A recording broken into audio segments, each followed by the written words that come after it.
Assalamualaikum warahmatullahi wabarakatuh. Waalaikumsalam warahmatullahi wabarakatuh. Bismillahirrahmanirrahim.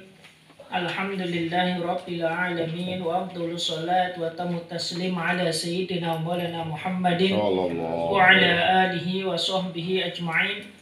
Allahumma akhrijna min dhulumatil wahmi wa akrimna bin nuril fahmi waftah alaina bi ma'rifatil ilm wa sahil akhlaqana bil hilmi waj'alna mimman yastami'una al-qawla fayattabi'una ahsanah.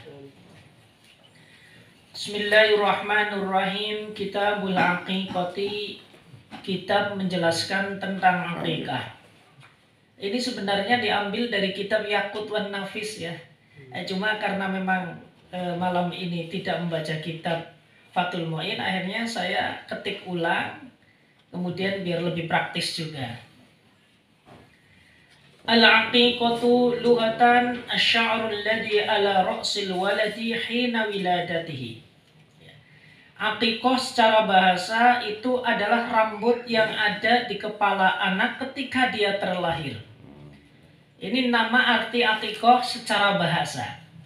Jadi ketika ada bayi baru lahir kok kemudian bayinya punya rambut di kepalanya, maka rambut yang ada di kepalanya ini dikenal dengan istilah aqiqah. Ini secara bahasa. Kemudian menurut istilah fikih, wa syar'an ma yudbahu inda halqi sya'rihi. Ini kurang kok. Kemudian menurut arti syara yang dimaksud dengan aqiqah ini adalah ma yudbahu, sesuatu yang disembelih. Kalau yang disembelih tentunya adalah hewan. Artinya hewan yang disembelih inda halqi sya'rihi, ketika mencukur rambut daripada si bayi tersebut. Maka ini dikatakan aqiqah secara syara. Oleh karenanya aqiqah ini adalah hewan yang disembelih ke atas nama bayi yang baru lahir, maka ini dikatakan aqiqah. Kemudian yang terpenting, wa yusannu halqu ra'sil mauludi walau untha yaumas sabi'i min wiladatihi ba'da dabhil aqiqati.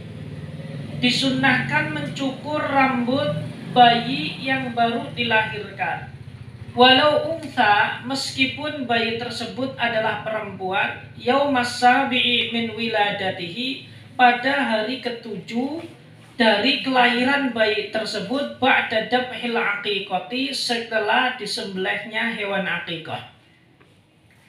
Jadi ini ritual yang tadi dijelaskan. Yang pertama ini adalah proses penyembelihan hewan. Ya, jadi ini nanti disembelih bagusnya pada hari ke-7, ini idealnya. Nah, kemudian nanti ada waktu-waktu tertentu yang setelahnya akan dijelaskan. Nah, setelah proses penyembelihan hewan, ini bagusnya adalah mencukur rambut. Nanti ada keterangan, kalau bayi laki-laki itu baiknya digundul, maka bahasanya pakainya halqun. Nah, perempuan juga baiknya digundul. Ya, jadi bahasa halqun itu mencukur gundul itu halqun. Kalau mencukur hanya memendeki saja, nanti bahasanya pakainya takswir. Itu adalah bahasa fikih. Nah, jadi takswir, qaf, sod, ro, qasor. Makanya kalau di dalam ibadah haji, bagi laki-laki itu yusannu al-halqu, bagi perempuan yusannu at-takswir. Laki-laki itu bagusnya cukur gundul, tapi kalau perempuan bagusnya hanya dipendekkan saja. Bahkan makruh kalau perempuan kok dicukur gundul seperti lampu taman, kecuali illa lidoluratin, kecuali darurat. Dasar daripada aqiqah ini yang panjenengan semuanya pahami itu adalah hadis daripada baginda Kanjeng Rasul sallallahu alaihi wasallam, kullu gulamin murtahanun bi aqiqatihi, ya. Jadi setiap bayi yang terlahir itu tergadai dengan akikahnya. Lalu para ulama memberikan penafsiran terhadap hadis ini. Makna yang pertama maksudnya adalah annahu la yanmu numu wa mislihi hatta yu'aqqa anhu. Nah, dia ini tidak akan bisa tumbuh dengan pertumbuhan yang normal seperti teman-teman sebayanya kecuali kalau sudah diakikohi. Ya, ini pendapat yang pertama. Ya, kemudian yang kedua, dan ini adalah pendapat yang familiar, maksud daripada murtahanun bi aqiqatihi annahu la yashfa'u fi walidayhi yaumal qiyamati kama dhahaba ilaihi Imam Ahmad. Pendapat yang kedua ini yang dimaksud dan tergadekan ini artinya bayi tersebut besok tidak bisa memberikan syafaat kepada orang tuanya. Dan ini adalah pendapat yang masyhur. Artinya dari dua penafsiran terhadap hadis tersebut, hadis kulluhu lamin murtahanun bi aqiqatihi, ini bisa kita pahami. Yang pertama, ya aqiqah ini menjadi sebab si bayi ini tumbuh dengan pertumbuhan yang sempurna. Ya, pertumbuhan yang sempurna ini kan mencakup berbagai macam aspek. Ya. Aspek akalnya tumbuh, kemudian aspek-aspek yang lainnya juga tumbuh dengan baik. Ya mungkin dalam bahasa agama ini, kalau anak diakikohi ya nanti tumbuhnya jadi tumbuh yang ideal gitu. Kemudian yang kedua, kalau bayi diakikohi ini besok juga di hari kiamat dia bisa memberikan syafaat kepada orang tuanya manakala Allah Subhanahu wa taala memberikan kesempatan kepada si anak tersebut untuk memberikan syafaat. Ini kan diantara sebab-sebab syafaat ini diantaranya adalah syafaatul waladi lil walidi. Ini dulu pernah dijelaskan di dalam sebuah kisah, ada orang tua yang memang tidak soleh-soleh amat, tetapi dia punya anak kok soleh. Ketika dihakimi di hadapan Allah, maka orang tua tersebut ini mendapat syafaat daripada anaknya. Yang singkat ceritanya ketika diadili, si anak ini divonis masuk surga. Cuma dia protes. Kenapa kamu nggak mau masuk surga? Ya Rob, saya punya orang tua. Tidak adil rasanya kalau saya dimasukkan ke surga, kok orang tua saya di neraka. Saya tahu tentang aturan-aturan engkau ya Rob. Ini semuanya karena saya itu disekolahkan sama orang tua saya. Meskipun orang tua saya adalah orang yang awam. Ya sudah, apa maumu? Di dalam hadis tersebut, kata si anak tersebut, saya ingin orang tua saya ini bersama dengan saya. Maka diizinkanlah oleh Allah Subhanahu wa taala untuk memberikan syafaat kepada orang tuanya. Ya, ini syafaat daripada anak. Ya, hadis-hadis yang menerangkan ini banyak sekali. Ya, khususnya kalau ada orang punya anak perempuan lebih dari dua anak perempuan semuanya, 3 anak perempuan semuanya, tumbuh dan berkembang menjadi pribadi yang bisa menjaga dirinya, menjaga agamanya. Kalau semacam ini, jaminan surganya atau pintu surganya itu, akses untuk menuju surganya ditambah 1 lagi. Apa itu? Ya termasuk adalah sebab keberkahan bisa mendidik putri-putrinya menjadi putri yang solehah. Nah, itu hadisnya hadis sahih juga. Nah, kemudian pencukuran ini idealnya adalah pada hari ke-7. Cuma nanti bisa bergeser. Wa yusannu ayyutasaddaqu bisinati sya'rihi dahaban fa illam yuridhu fafiddatan. Nah, setelah prosesi disembelih hewan akikah tersebut, lalu kemudian setelah dicukur rambut daripada si bayi tersebut, bagusnya rambut bayi tersebut dikumpulkan dan ditimbang. Maka berapa berat daripada rambut tersebut, yutasaddaqu bihi dahaban, itu disedekahkan dengan menggunakan emas. Artinya kalau berat rambut bayinya misalkan 10 gram, maka bagusnya sedekah 10 gram dengan emas. Kalau tidak mampu dengan emas, fafiddotan, maka bisa diganti dengan perak. Ya, atau dengan kurs keduanya. Misalkan setelah lahir ditimbang ternyata rambutnya itu 5 gram. Ya, maka tinggal dijumlah saja 5 gram. Oh, kalau misalkan 1 gram emas murni itu 1 juta, sedekah 5 juta. Ini bagusnya. Wala yusannu al-halqu illa fi hadihi. Tidak disunnahkan mencukur gundul kecuali di dalam masalah akikah. Artinya seorang anak ini tidak disunnahkan gundul kecuali yang pertama pada akikah, baik laki-laki ataupun perempuan. Wa fi haqqil kafiri idza aslama walau untha. Dan juga sunnah cukur gundul bagi orang yang kafir yang masuk Islam. Meskipun itu perempuan. Ini sebagai simbol. Ya, simbol apa? Simbol pensucian. Ya. Wal abdulu fihi wa fin nusuki, dan juga di dalam ibadah haji. Ya. Wal abdulu fihi lidzakari al-halqu walil mar'ati at-taqsiru. Nah, yang utama pada saat prosesi ibadah haji nanti tahallul, ya, bagi laki-laki itu bagusnya itu cukur gundul, bagi perempuan itu cukup memendekkan rambutnya. Wala ba'sa bil halqi fi ghairi dzalika idza arada at-tandziba. Dan tidak mengapa cukur gundul selain pada tadi. Selain pada saat akikah, selain pada saat melaksanakan ibadah haji, selain ketika ada orang kafir masuk Islam. Ya, ini kalau memang kita menghendaki bersih-bersih, boleh. Wa yukrahu lil mar'ati halqu ra'siha illa lidaruratin. Dan dimakruhkan bagi perempuan mencukur gundul rambutnya kecuali karena memang ada darurat. Bahkan bagi perempuan yang sudah bersuami, ini tidak boleh mencukur gundul, bahkan haram mencukur gundul tanpa izin daripada suaminya. Ini perempuan. Ya bayangkan saja ya, perempuan dicukur gundul itu seperti apa? Lampu pijar nanti. Nah, wa tundabu al-aqiqatu liman talzamu nafaqatal mauludi, atau liman talzamu nafaqatul mauludi in aisara qabla muddatin nifasi bitakdiri fakrihi wa illam yakun faqiran bil fi'li. Nah, disunnahkan aqiqah liman talzamu nafaqatul mauludi, bagi orang yang menanggung nafkah daripada si anak. Dalam hal ini adalah orang tuanya, si bapak tadi. Karena nafkah keluarga itu menjadi tanggung jawab daripada suami.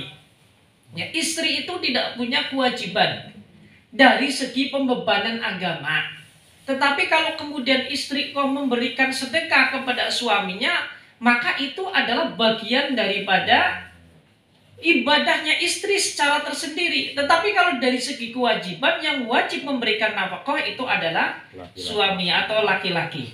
Nah, termasuk juga di dalam akikah ini, maka yang berkewajiban untuk mengakikahkan ini adalah suaminya. Kapan sunnah adalah suaminya. Kapan kesunahan akikah ini dilaksanakan? In aisara qabla muddatin nifasi, kalau mampu sebelum selesainya masa nifas. Nah, jadi ketika seorang ayah itu mampu membelikan kambing akikah untuk anaknya, atau mampu membelikan sesuatu yang dibutuhkan pada saat akikah untuk anaknya pada saat masa nifas. Masa nifas ini kan antara 1 hari sampai 60 hari. Paling sedikit 1 hari, atau paling sedikit itu sebenarnya sesaat. Cuma jarang ada orang nifas sesaat, keluar darah sudah selesai, nggak keluar lagi, itu jarang. Kemudian umumnya itu adalah 40 hari, maksimalnya adalah 60 hari. Kalau dalam masa tersebut antara 1 sampai 60 hari kok dia bisa membeli kambing, maka ini hukumnya sunnah. Jadi sebelum selesai masa nifas. Wa illa bi takdiri fakrihi wa illam yakun faqiran bil fa'li. Ini sesuai dengan kefakirannya. Wa illam yakun faqiran bil fi'li, meskipun tidak miskin secara nyata. Maksudnya ini disesuaikan dengan kondisinya. Yang namanya hewan akikah ini kan macam-macam. Ya, ini yang repot itu tadi saya diceritai sama tukang jagang kambing. Ada akikah versi 1,4 juta. Nah, saya mikir, usia kambingnya saja minimal 1 tahun, harganya 1,4, ini cempe atau apa? Ada juga yang versi 2 juta, ada juga yang versi 2,5 juta, ada yang versi 3 juta, ada yang versi 3,5, ada yang versi 4. Nah, ini maksudnya ini kan pilihan. Mana yang mampu? Ya tentunya nanti dengan kriteria-kriteria daripada kambing yang harus disembelih itu yang seperti apa. Ini yang sempurnanya itu nanti seperti apa. Nah, ini disesuaikan dengan kondisi kantong daripada kita itu ya. Kita selaku orang yang akan akikah. Wa yaf'aluha al-waliyyu min mali nafsihi. Nah, ini dilakukan oleh seorang ayah, dari mana? Diambilkan daripada harta milik ayah tersebut. Yang maksudnya uang sendiri, bukan uang istri dan juga bukan uang orang lain. Ini maksudnya di sini. Fa in fa'alaha min malis sabiyyi domina. Kalau ternyata ya mengeluarkannya ini dari uang anak, maka ini menanggung. Tapi saya nggak habis pikir ini apa ada anak lahir itu langsung kaya, langsung punya duit. Nah ini kan terkadang fikih memang kayak gitu. Ya ini bisa jadi mungkin ketika di dalam kandungan bapaknya sudah meninggal. Kan bisa jadi bapaknya sudah meninggal, lahir dapat warisan. Pernah terjadi semacam itu, ada memang. Nah tetap maka harus diambilkan daripada uang yang atau uang daripada ayahnya. Wala tukhatubu biha ummu illa inda i'saril abbi. Dan akikah ini tidak disunnahkan kepada seorang ibu kecuali kalau bapaknya itu miskin. Bapaknya nggak punya duit, ini baru ibunya yang punya duit itu disunnahkan. Fa in lam yusir illa ba'da mudiyyi aktsarin nifasi lam yu'mar biha. Kalau ternyata pada saat nipaskoh seorang bapak ini tidak memiliki uang untuk membeli kambing akikoh, maka tidak disunahkan lagi. Maksud lam yu'mar itu tidak disunahkan lagi baginya. Kemudian wal i'saru kaunuha fadilatan amma yu'tabaru fil fitrati.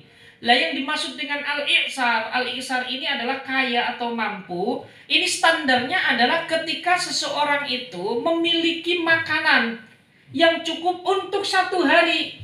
Misalkan hari ini kok saya bisa beli beras, bisa lauk, itu sudah dikatakan i'sar, bukan fakir. Karena sudah bisa mencukupi kebutuhan hari itu dan lebih. Misalkan panjenengan 1 hari beserta dengan keluarga kira-kira butuh berapa kilo nasi? 1 kilo. 1 kilo beserta dengan lauknya misalkan. Ternyata pada hari itu masih ada kelebihan, maka panjenengan sudah dikatakan al-musir, bukan al-mu'sir lagi, apalagi fakir. Oh tidak, ini sudah al-mu'sir. Pokoknya kalau pada hari-harinya itu sudah tercukupi dan masih lebih, maka itu sudah dikatakan musir. Faman aisara biha muddatan nifasi. Kalau ada orang tua ya pada saat nipas, ketika istrinya nipas, dia sebenarnya mampu membeli kambing, tetapi tidak membeli kambing untuk akikoh. Walam yukhrijha, tetapi tidak mengeluarkannya untuk akikoh. Tuliba minhu al-'akku ila bulughis sabiyyi. Maka tetap disunnahkan untuk mengakikoh, untuk berakikoh sampai anaknya balik. Jadi standarnya yang pertama itu melihat ketika masa nipas dia mampu atau tidak. Kalau pada saat masa nipas itu mampu, yang dimaksud dengan mampu ini maksudnya bisa makan atau tidak dan lebih itu. Bukan berarti mampu itu standarnya standar ekonomi yang itu makro dan mikro, enggak. Maksud daripada musir di dalam fikih ini dia punya makanan yang dikonsumsi untuk sehari-hari dan masih lebih pada setiap harinya.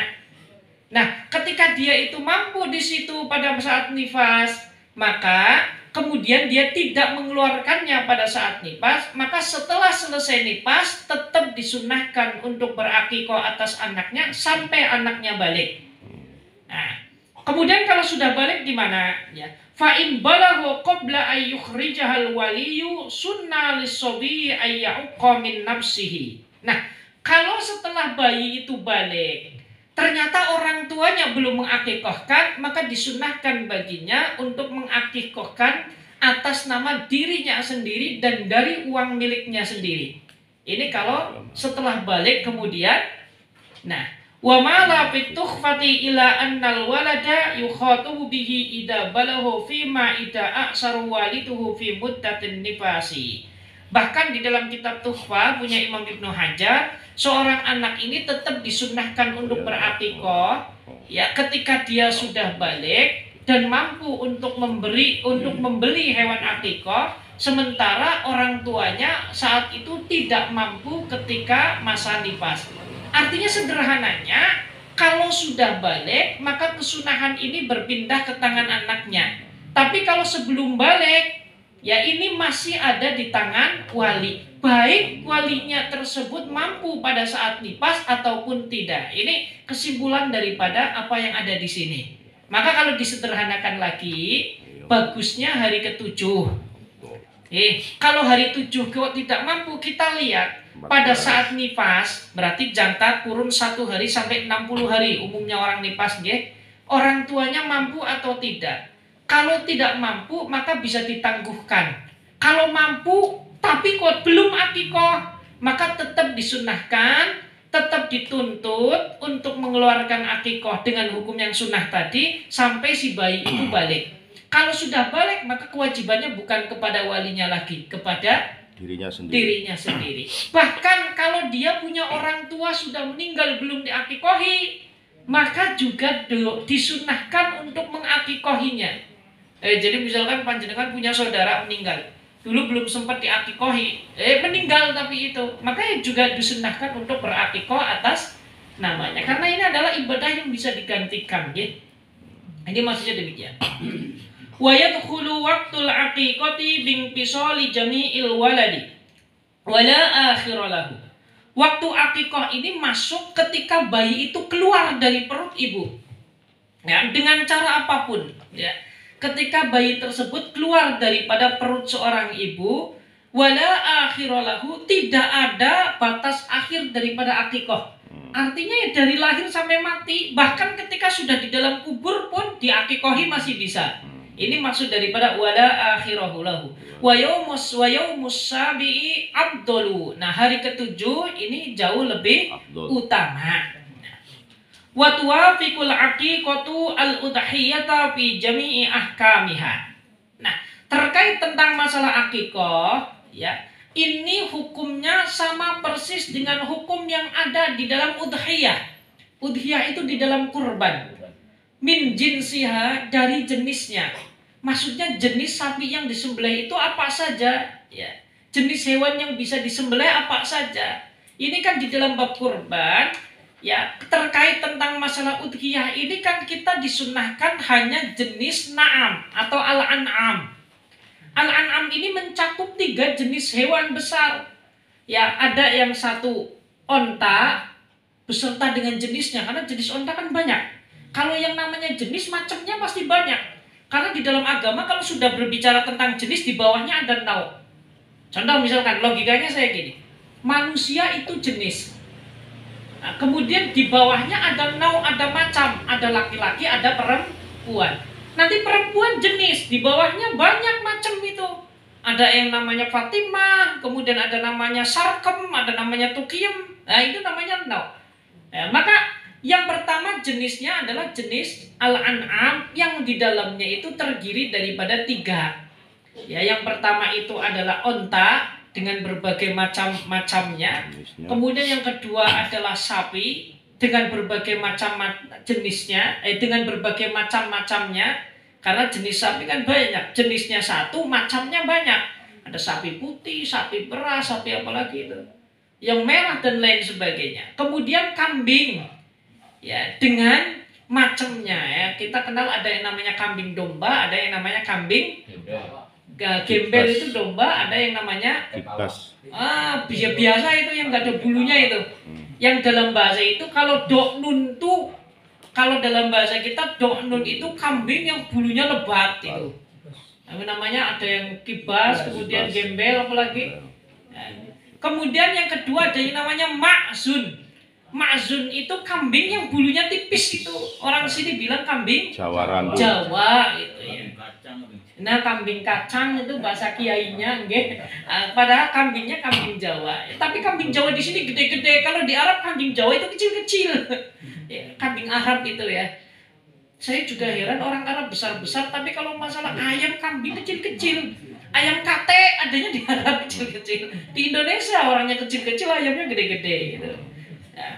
Nah itu, nah ini jenisnya yang sama dengan jenis udhiyah, termasuk di dalam simniha, ya, di dalam usianya juga sama. Nah, usia kambing yang bisa dikorbankan ini kan kalau jenis do'nun itu tadi yang berbulu tebal itu namanya gembel apa? Ya, kibas, gembel. Kibas itu. Kalau orang Jawa kambing gimbas gitu. Gebel. Nah, itu adalah minimal usia 1 tahun atau 6 bulan kalau sudah ajda'a muqaddamu asnanihi. Artinya 6 bulan kalau untuk giginya itu sudah poel gitu. Ya. Poel 6 bulan itu boleh. Kalau belum poel maka harus berusia 1 tahun. Ya jangan cempe baru 6 bulan itu untuk akikoh. Nah, ini 8 bulan. Nah, kemudian kalau makzun, kalau kambing Jawa ini minimal ini adalah usia 2 tahun mau masuk 3 tahun. Yang dalam bahasanya adalah thaniyatu ma'zin. Ini kalau kambing. Kemudian kalau sapi, jenisnya sama persis dengan hewan kurban. Harus berupa musinnah. Musinnah ini sapi umur 2 tahun mau masuk 3 tahun.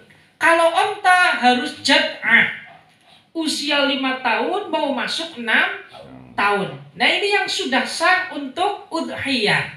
Dan juga ini adalah jenis-jenis yang sudah sah untuk akikoh sesuai dengan umurnya masing-masing.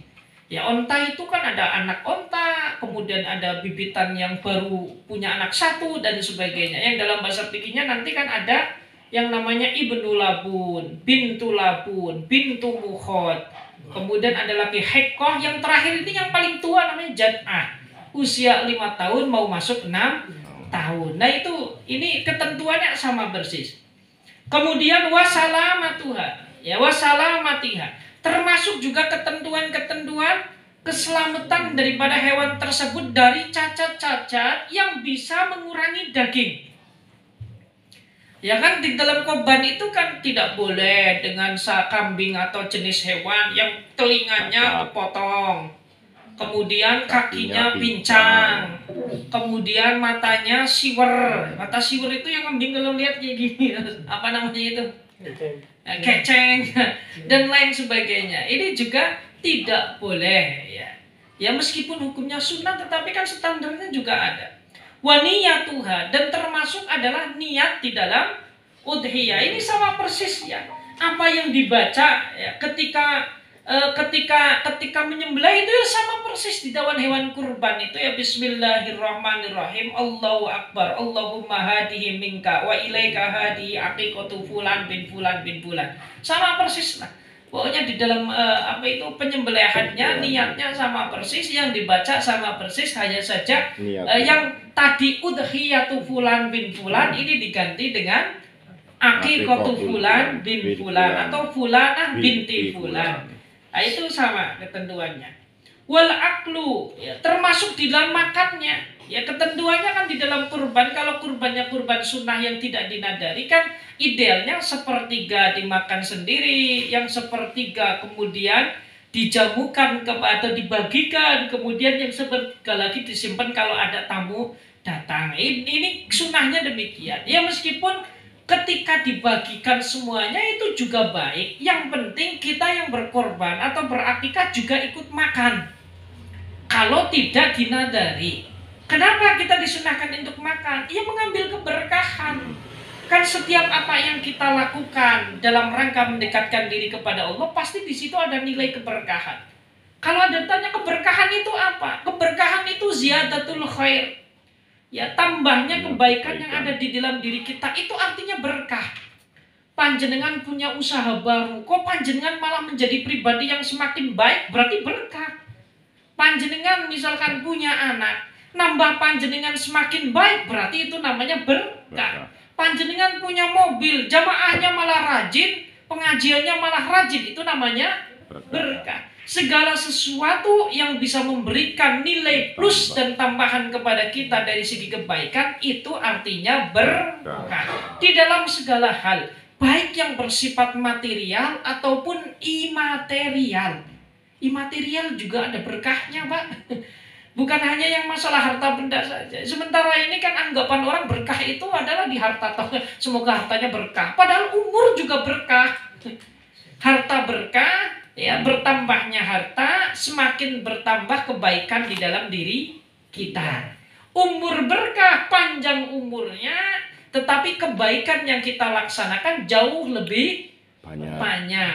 Ya, sedikit yang kita miliki umurnya, tetapi kebaikannya berlimpah-limpah. Ini maksudnya adalah berkah. Yang saya katakan, baik keberkahan yang bersifat material, yang ada wujudnya, ataupun keberkahan yang bersifat imaterial, yang tidak ada wujudnya tadi. Ya, maksudnya adalah yang kaitannya dengan umur kita berkah, bla bla bla bla. Ini maksud daripada keberkahan. Jadi ziyadatul khair. Oleh karenanya di dalam kurban dan akikah, bagi yang melakukan kurban dan akikah ini disunahkan ikut mengkonsumsi daging tersebut. Wat tasadduq, dan juga di dalam masa bersedekah tadi yang dibagikan. Wa ghairi dzalika illa annahu la yushtaratu ay yakuna al-lahmu al-mutasaddaqu bihi minha nayyan. Ya hanya saja nanti ya perbedaannya, kalau akikoh ini bagusnya dagingnya dimasak. Kalau kurban ini harus dibagi atau bagusnya dibagi dalam keadaan mentah. Ini umumnya macam itu. Bal yusannu tabkhuha, bahkan disunahkan memasak daging akikoh. Wa yusannu ayyu adzina fi udunil mauludil yumna. Ketika bayi lahir disunahkan diadani kuping kanan. Ya. Wa ayyuqima fil yusra hina yuladu, dan diikomahi kuping kiri ketika lahir. Ini sunnah. Yang jadi pertanyaan, kenapa harus diadani dan juga dikomati? Ini agar ya sesuatu yang pertama kali didengar oleh jabang bayi ini adalah kalimat adzan dan ikomat. Ya. Kenapa harus adzan dan ikomat? Ya minimal bayi tersebut besok ketika tumbuh dewasa ini yang minimal tidak lupa yang namanya sholat 5 waktu. Pertanyaan kembali, kenapa harus sholat 5 waktu dulu yang ditekankan? Karena yang akan pertama kali dihisab nanti ini adalah sholat. Inna awwala ma yuhasabu bihi min amalil abdi as-sholatu. Ya. Dan juga kemudian, kenapa ketika manusia meninggal dimasukkan ke liang kubur, diadani dan diikomati? Ini tujuannya sama seperti tadi, agar ketika awal dia terlahir ke dunia ini yang didengarkan adzan dan iqamat, ketika dia akhir daripada hidup di dunia, maka yang didengar adalah adzan dan iqamat. Dalam satu riwayat itu bainal adzanain, antara satu adzan dengan adzan yang lain itu kafaratun lima bainahuma, bisa menghapus apa yang ada di antara keduanya yang berupa dosa-dosa tentunya. Nah, ini sunnah demikian. Wayakfiyanihi min imra'atin wa kafirin. Nah, bedanya kalau adzan mengadani bayi ini boleh dilakukan oleh seorang wanita ataupun orang kafir. Nah, ini khusus adzan untuk bayi yang baru lahir, tidak harus laki-laki. Boleh perempuan, bahkan orang kafir juga boleh. Ini nggak jadi masalah. Ya, tetapi kalau adzan di masjid ya harus muslim, harus laki-laki, tidak boleh ada di masjid perempuan. Nah, ini tidak boleh. Emang masih bilang. Jadi khusus untuk akikah ini, khusus untuk ngadani bayi ini bisa dilakukan oleh perempuan.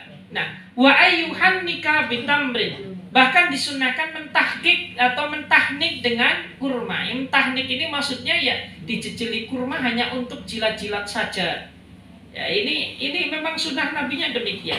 Fayatmahu wa yudalliku hanakahu dakhila famihi. Ya, ini maksudnya adalah dijejel-jejelkan saja cukup. Wa ayyusammiya sabi'a wiladatihi, dan disunnahkan memberikan nama pada hari ke-7. Ini sunnahnya sebenarnya hari ke-7. Tetapi kemudian kalau ada hal-hal yang tidak memungkinkan untuk melaksanakan pada hari ke-7, maka bisa ditangguhkan pada hari yang lain. Tetapi tetap bahwasanya hari ke-7 itu jauh lebih utama daripada hari yang lainnya.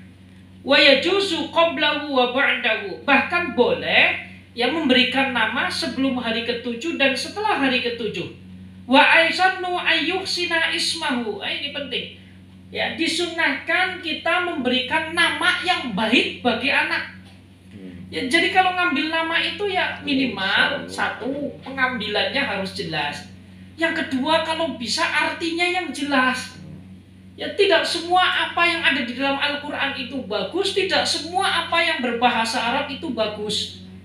Ya, contoh yang ada di dalam Al-Quran tidak bagus, syaiton. Nah, ini punya anak namanya Ahmad Syaitan. Lah ini ditanya, loh kan namanya syaitan? Wah, ada di dalam Al-Quran. Lebih parah lagi namanya Abdul Iblis. Ya Allah, Abdul itu adalah ada di dalam Al-Quran, Iblis ada di dalam Al-Quran. Nah itu tidak, pokoknya harus tahu namanya. Bahkan itu jadi haram nanti itu. Ya, karena nanti ada penamaan-penamaan yang haram. Ya, penamaan-penamaan yang haram itu ada anak lahir dikasih namanya siapa? Allah. Anak lahir namanya Allah. Yang penting kan ada di dalam Al-Quran. Ini haram. Gitu. Jadi ada nama yang boleh dinamakan untuk anak, ada nama yang memang tidak boleh dinamakan untuk anak. Yang boleh dinamakan itu ya selain nama Allah.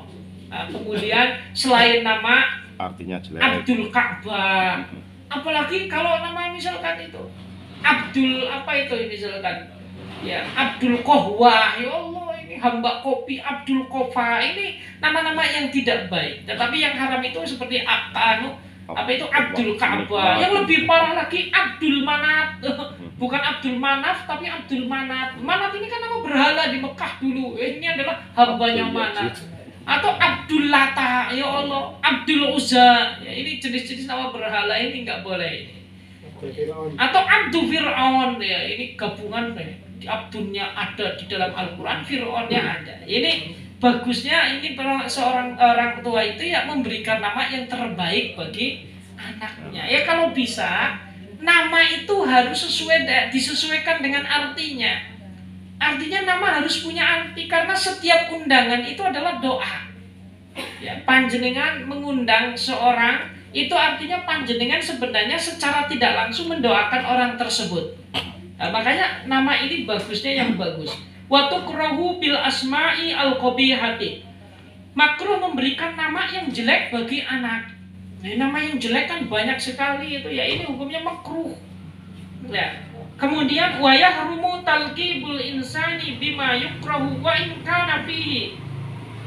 Dilarang kita memberikan julukan atau haram memberikan julukan kepada seseorang dengan julukan yang tidak baik.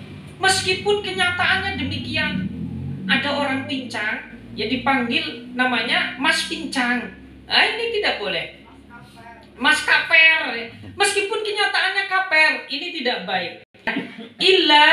Lakin yajuzu dzikruhu bihi litta'rif idza lam yu'rab illa bihi. Nah, julukan yang tidak baik ini boleh kita sebutkan kalau memang untuk mengenalkan orang tersebut dan orang itu tidak mungkin dikenal kecuali dengan julukan tersebut. Misalkan ada orang namanya Abdullah. Ya, 3 orang namanya Abdullah semuanya. Nah, biasanya kan tradisi orang Jawa ini kan kalau ada orang namanya Abdullah semua kan biasanya kalau Abdullah dipanggilnya Duloh. Nah, ya. Ini telu Duloh kabeh. Akhirnya Duloh sing ndi, anak dul keceng, anak dul ketang, anak dul gambol lah ini. Lah itu kalau untuk li ta'rif bihi ini boleh. Dul kumpreng. Nah, dul kumpreng ini boleh. Nah, ini adalah nama yang terbaik itu semacam itu. Ya termasuk kenapa saya memberikan nama anak saya itu Alwi ya. Alwi itu sebenarnya dari kata alawi ya. Alawi itu maksudnya adalah sebuah kemuliaan atau nisbat kepada sebuah kemuliaan. Nah, orang Jawa itu kan gampangnya alwi.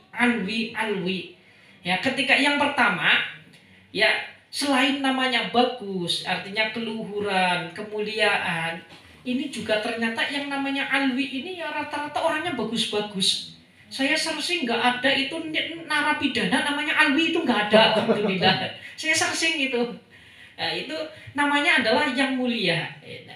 Kemudian kenapa kata yang kedua itu saya pilih sifat yaitu nadhib. Nadhib itu dari kata nadhofa atau nadhupa artinya bersih, ya kan? Kan biasanya ini orang kalau sudah punya pangkat yang baik ini kan biasanya kan namanya manusiawi itu kan sifat sombongnya mulai muncul. Ya bahasanya sifat bagusnya ada, gagahannya ada, petentang-petentengnya juga ada. Ini biasanya kayak gitu. Nah, makanya saya pilih kata nadhib itu judul apa itu? Ya biar meskipun mulia tetapi juga tetap bersih hatinya, bersih lahiriahnya. Itu buat. Kemudian yang terakhir itu Muhammad. Jadi Alwi Nadhib Muhammad. Kenapa harus pilih kata Muhammad? Ini kan wa yusannu at-tabarruku bihi. Ya ini Iya. tabarukan dengan Kanjeng Rasul Sallallahu Alaihi Wasallam. Ya makanya kan di dalam sebuah hadis, siapapun nama atau siapapun orang yang namanya ada nama Muhammadnya, nah, ada nama Muhammadnya, ini besok peluang untuk mendapatkan syafaatnya Kanjeng Rasul itu lebih besar daripada yang namanya tidak ada Muhammadnya. Nah, Ahmad Syahuri. Muhammad Syahuri. Ahmad, Nah, Pak. Tapi kalau Bapak Eka nggak ada, ya nanti belakangan gitu. Kan nomor 1 Makanya, ya. Ya. Nah, itu yang kaitannya, yang kaitannya dengan masalah akikah. Mungkin itu yang bisa saya sampaikan. Selebihnya nanti bisa tanya jawab seputar akikah. Monggo. Ini hanya pemantik